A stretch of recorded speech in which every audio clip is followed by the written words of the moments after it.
get the hang of it, because I think I should switch up and go on that. And it has so much fucking shit, but like it's so hard to like find it all without like knowing, So like I keep on having to watch YouTube videos. Like I have my my my whole entire script is all set. So I have the whole entire video is set there, but like putting the transitions and things like that, those are things that I can't figure out just off the bat where to find them. Right. Um, That's like how the to do world of editing for you. yeah, how to do picture in picture. I couldn't figure it out immediately, so I need to freaking like figure that out. I know that you could do it, just don't know how. The And fuck that was you with do me it. with DaVinci Resolve. I mean, I was trying to figure all that out, and I eventually figured it out. I mean, YouTube tutorials are the best thing that you can possibly look at Yeah. when coming down to those. I mean, what a great cold open there, Eddie. Oh, Talking about editing, yeah. the life of a YouTuber. Yeah. Hey, for those who are considering becoming YouTubers, I support it 100%. But no, it is not easy. Right? Takes time and effort. Yes, it does. But all right, let's get started with this episode.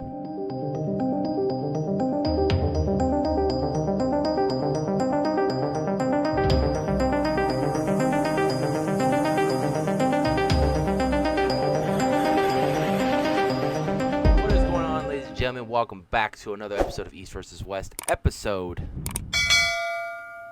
this I, episode 30? it's episode something. It's been a minute. I'm about to get to the bottom of this right now. Oh, What episode it's on.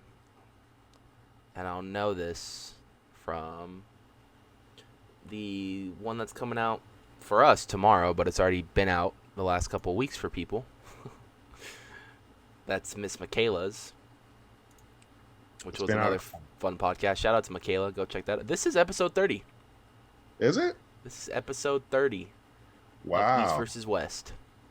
Hey, Congratulations to 30 episodes. Here's to 70 more. hell yeah. Get to that 100. Get that 100. But 30 episodes of East versus West, man. This is a huge milestone for us, man. I mean, we've been doing this show for about 2 years now, on and off, and we've actually really been staying consistent with it this year. Yeah. Has it been 2 years? Just about 2018, I think, is when we first started. Damn. Yeah, I think So, you're right. I think around like the Halloween Horror Nights time in 2018 is when we like first started. summertime, yeah. Around this Yeah. time, actually. So we might be on the 2-year anniversary as well. Oh, jeez. Oh, man. Don't Two get emotional. years, 2 years of East versus West, 30 episodes later, man. And we're trying to grind to that 100. Yep. I want to have Yeah. 2 podcasts at episode 100. Yep. And for those of you tuning in for your first time, that fine young gentleman speaking is Anthony Zaragoza from the Knights of Horror. And this fine gentleman who looks like one of the actors from 13 Reasons Why is Eddie from Edutainment. Hey, I like that. This is the first time we introduce each other instead of introducing ourselves. Right? But honestly, look up, if anybody watches that show, 13 Reasons Why, please tell me. I don't know the character itself. It was pointed out to me by my coworker, but when I saw the picture, I was like, this guy looks spot on. If I have the picture, I'll put it up on the screen. But Oh, there's a comparison. He looks just like him. I mean, I don't see it. you don't I know see what it, you're talking about. but everyone I else sees forget it. his name. I've actually watched all the episodes of 13 Reasons Why, but I can't tell you what his name is. Oh, Tony. His name's Tony. And his name's Tony, ironically. Yeah. That's hilarious. Tony's telling me I look like Tony. Did you watch it with your girlfriend, first of all? The first season. No, I watched it with my roommate. Me and my roommate actually watched all of Okay. them. Yeah. Okay. They were binge watching. Binge watching it? Oh, hell yeah. I think that's the only show that I could say every season I've watched all the way through without like skipping a day. Like in one day, watched it all. I did that I know. with Hill House, the first season. Hill House took me like 2 days. I was done in a day, dude. I started at like 10 in the morning. I finished at like midnight. I think that was my problem. I started like at 10 at night, Yeah. not knowing we had just heard of it. And we probably went up to like 4 a.m. And then we were like, all right, we could start watching this again later on in the afternoon. Let's take a nap. And we did. And then we Let's take a finished it nap. that night. Yeah. But yeah, man, 30 episodes. I can't believe that. So, in celebration of the 30 episodes, we're gonna do another coast comparison, but this was another fan suggested one. I mean, obviously last week was the fan suggested one, but this is like the one he really wanted, which was comparing the two coasts original mazes of 2019. If you guys went to the event in Hollywood, we only had Holidays in Hell and the Curse of Pandora's box, so I had really an easy time choosing which one I wanted to do. Whereas in Orlando, they had, I think, what, like 4 or 5 originals? Something like that, yeah. Yeah, so, I mean, for Eddie, it's a little bit more of an option to choose some stuff, but But it was yeah, also a fairly easy choice. fairly easy choice for Eddie, so that's a good sign. But this video was suggested by Mr. the HHN cosplayer. And we shouted him out last week, but we're going to do it again this week because this time we're doing the right one that he actually wanted. You know, I mean, but it was still good to get that original one out of the way. We'll do more of those soon of originals and stuff. You know, we have a lot of IPs to still cover on the channel as well, so definitely stay tuned for that. But today we are doing the Curse of Pandora's box and Graveyard Games, both 2019 HHN. We're going to start today with the Curse of Pandora's box. If you guys realize our pattern by now, it's back and forth. So every episode we always switch it. Who goes first? Last episode it was me. Or last episode it was Eddie. This episode will be me. So just keep up with the pattern. Yep. If anyone caught on to that, I don't know. I may just blew someone's mind and they're going to go back and rewatch all of them now. They're going to be like, these guys have been playing ninja games with my brain. They're going to go back and check every episode now like, holy shit, they have been doing that.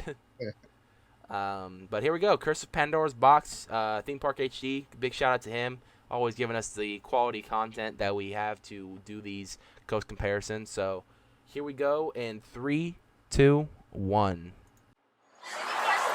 So this was this was a new location. This was also where us was located. So this is where this is the year we didn't have the tram, but they used the tram. This is the tram garage area where they do all the repairs on the tram. So they put 2 mazes in front of it, which I thought was a very good idea. It expanded our event even more.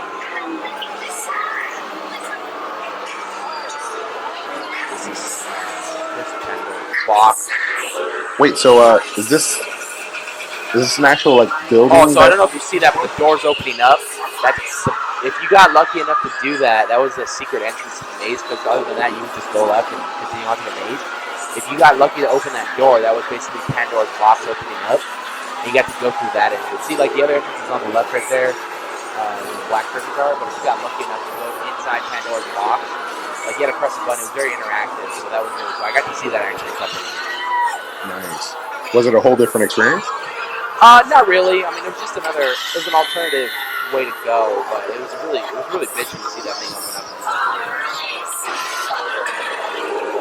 But you'll see a lot of props used like that on 13 3D. What is up with John Murray and these black walls, man? It's called budget. He needs to budge it. The budget a little bit more. He likes that 3D stuff though, like 3D paint. This wasn't in 3D, but yeah, the paint's cool. Oh, I like that like kind of like wolf lion almost looking like thing. There's more of those rooms. Yeah. Oh, I see. Oh, yeah, he definitely took a lot of inspiration. Did they have actors in this one? Yes. Oh, there they are. I don't know if the walkthrough he goes through has them, but there was actors already. Yep. That is a dope like scare. I like that scare a lot. Yeah, it's really cool.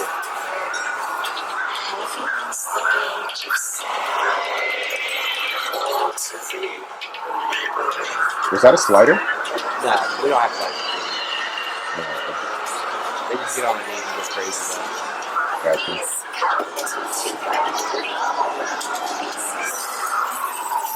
This was one of those mazes where I was like, I hope in the future we get more originals. Yeah, you guys typically are IP heavy. Yeah.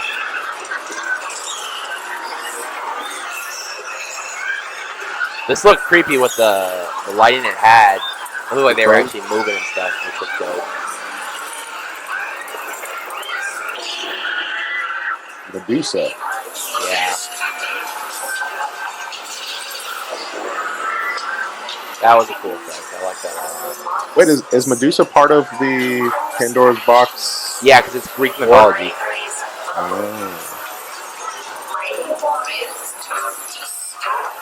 Ooh, there she is again. Got the snakes everywhere. That was a good scare. That scared the shit out of me. I know that. Her head popping out? Yeah. This was one of the mazes that we did the Try Not to Get Scared challenge in. This is actually the maze that saved my ass to go round 2 with them. So. But there's more Black Sabbath. You won the belt back? I did. You're about to see some stilt walkers right now. Look pretty cool. Oh yeah, there we are.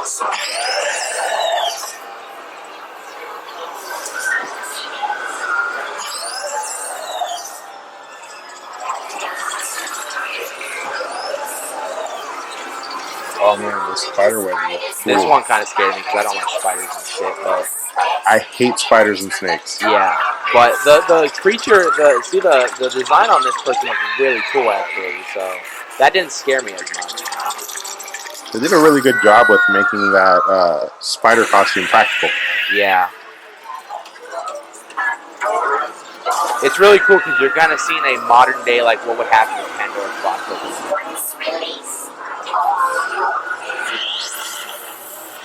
Which was actually really cool to see all that. Nice. And that is the Curse of Pandora's box. Thank you so much. So that was fun. I really enjoyed that one this year. Did a very good job. That was a cool looking house. Yeah, that was fun. I really enjoyed that.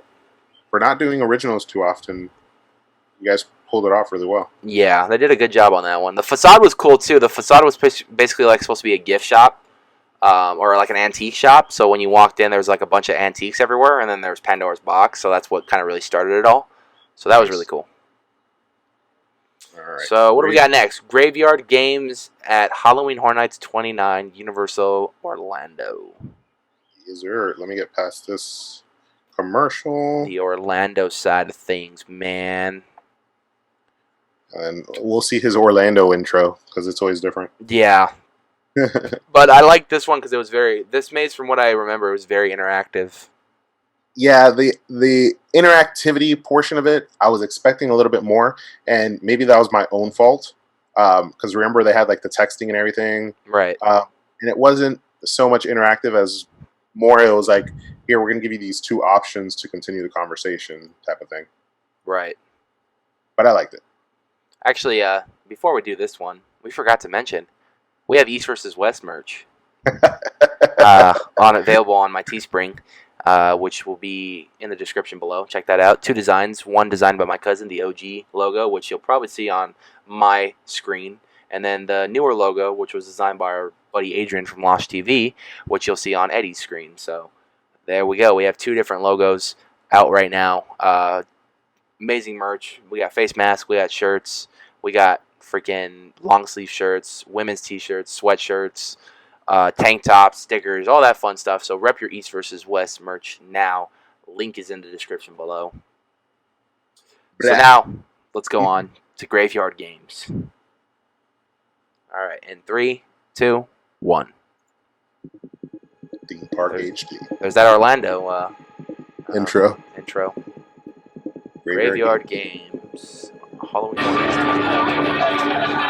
A 50-minute wait. Yeah, Where's the social distancing? So he's getting escorted by staff. So yeah. This is much brighter than it was when I walked through it. He went to the daytime. It looks like it's inside of a building, so yeah, those are like the kids that like basically the story was these kids kind of messed with like some gravestones, right, and basically brought some stuff back that they didn't expect. I like the whole idea of them graffitiing along the graves and stuff. That's cool. And then some kids went missing and whatnot. What the hell is that? It's like a grass thing. Like the swamp thing. Yeah. like an upset marijuana plant. Scary movie too. So they all like goth and punks and shit. Yeah, they're all like young kind of kids that were into that graveyard life and went over there and defaced some of the gravestones. So I could imagine that. Oh, that's kind of like one of those like Statue scares. Yeah. Oh, you see that? That was How like the wall gets clear when you put the light. That was the. It's good for a double scare while you're focusing on that. They jump out at you outside. Yeah, it was kind of like seeing a dead body inside of a casket. Right. I'm assuming those came down. Yeah. Get him.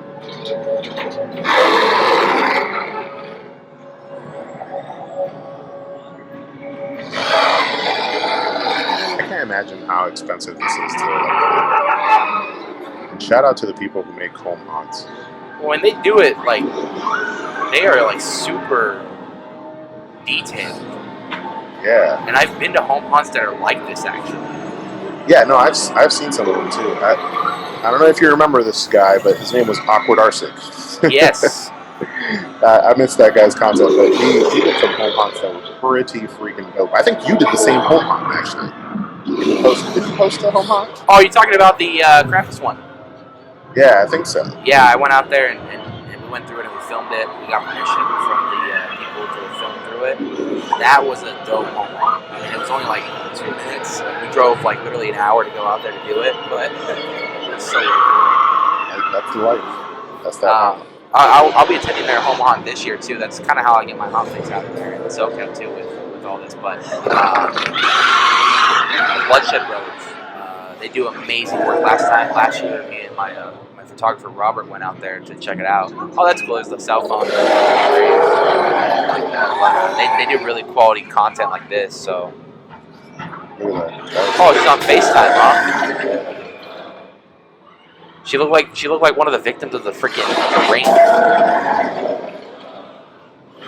Yeah, this house was aesthetically really nice. What was that? It was just a hand scare. Look at that hallway, though. That's dope. Yeah. It was like a hallway where a seance was about to occur. Yeah. Look at this. This looks cool and shit, too. I remember this. Uh-oh. The lights went out. Yeah. No, damn. About to get freaky. Oh, that's crazy.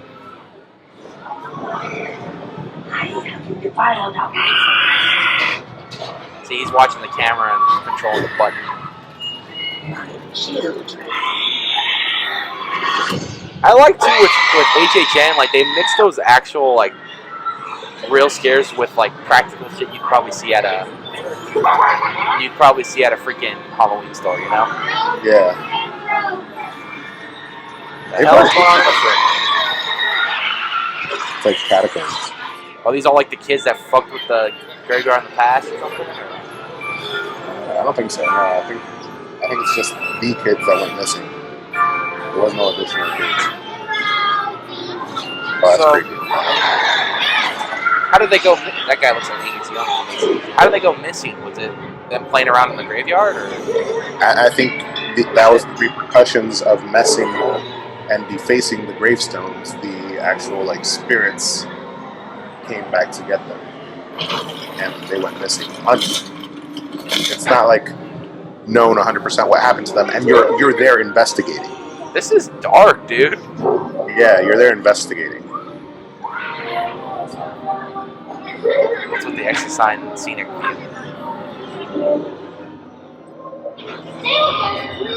Yeah, little kid voices. It's creepy. Creepy as hell.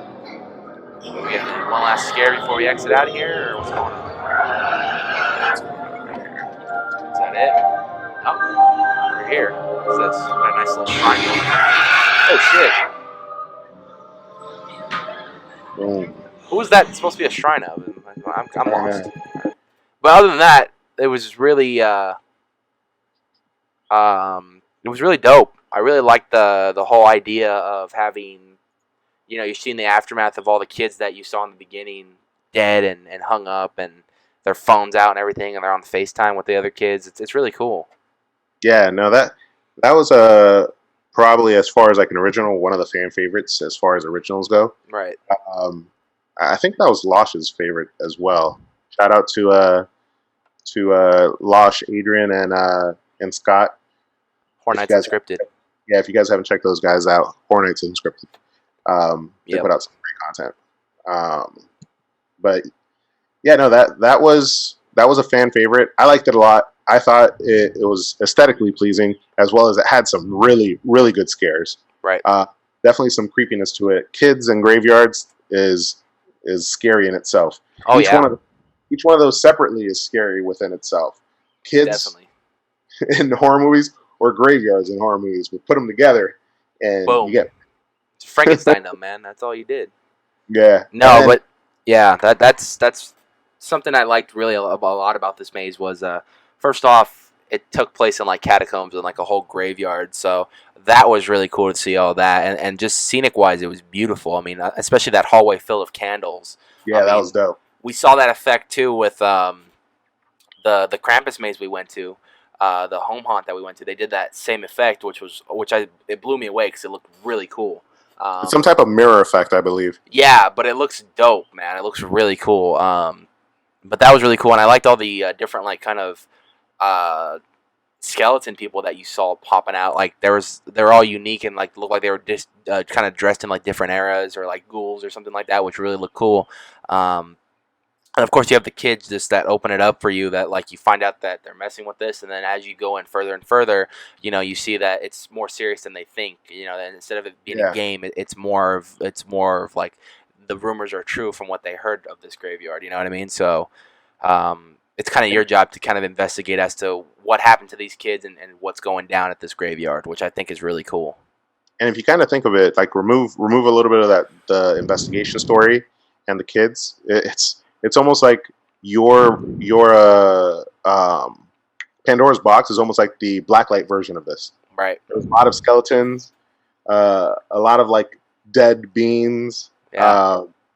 I really enjoyed the blacklight aspect of it, even though it wasn't an actual 3D maze. Yeah. And some of the puppets like that, like kind of like wolf lion type of looking thing. That thing Yeah. looked crazy. It looked like a demon dog. Yeah. Um, but the and also the fact that you guys had like a different entryway that was interactive. You could get through it if you knew about it. Yeah. That's always cool. I've always I forget who was it. Who are the guys that do the Queen Mary and were doing a haunt over in Orlando? Oh, you're talking about I believe it's 13th Floor Entertainment. No, No, I don't think so. talking about Dark Horizon. Dark Horizon. Yeah, they had their haunt over in Orlando, and it had like and I think over at the Queen Mary they also had like those hidden bars. Right. I always thought that would be something really cool to incorporate within a haunt, like almost taking it to an extreme haunt level without the touching and all the craziness, but kind of getting you out of your atmosphere, like if you felt lost inside Right. of the maze. That would be psychologically that would mess with me big time, No, but yeah, I it would be get a you. cool experience. Yeah, no, it'd be really dope. But no, I think these were two great, solid mazes that we've had at the events, and quite some time actually. I mean, it's good that we're seeing it get back to more creativity. Well, at least with Hollywood side, Hollywood. I'm not saying they lack creativity, but when they release more original mazes, like that drives us fans over here in Hollywood like really psyched because we want to see more originals. And with Pandora's Box and Holidays in Hell, they did a really good job on those, and we were hoping for more this year. So we'll see. But as far as the East Coast goes, I mean, they always knock it out of the park with their originals, and they do a great job with them every single year. They know how to bring that story to life and really tie it into their event even further. If you're familiar with any of the history of the event, whether it be Cary, Ohio, or anything to do with any of the icons, like they tend to really just bring it back and kind of tie it in some way possible. Yeah, the icons and the lore of Cario. Carrio. Fucking Carrio. But yeah, that's going to do it this week for Coast Comparison. We hope you guys enjoy this one. Tune in next week for another episode of East versus West. And we will see you guys soon. Deuces.